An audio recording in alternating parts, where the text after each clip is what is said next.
তাহসানের প্রথম web series with চরকি। এছাড়া মিথিলা তো গুণী অভিনেত্রী, অনেক বছর পর তার সাথে কাজ করেছি। যদিও সম্প্রতি মুক্তি পেয়েছে ওয়েব সিরিজ বাজি। এতে দীর্ঘদিন পর একসঙ্গে অভিনয় করেছেন তাহসান মিথিলা। বিচ্ছেদের পর তাদের এটি প্রথম কাজ। সিরিজটির সংবাদ সম্মেলনে একসঙ্গে মঞ্চে দেখা গেছে তাদের।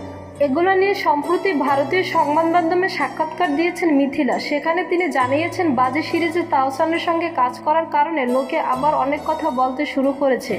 অনেকে বলছে টাকার জন্য মিথিলা তাহসান একসঙ্গে কাজ করলো, অথচ বাচ্চার জন্য একসাথে থাকতে পারলো না।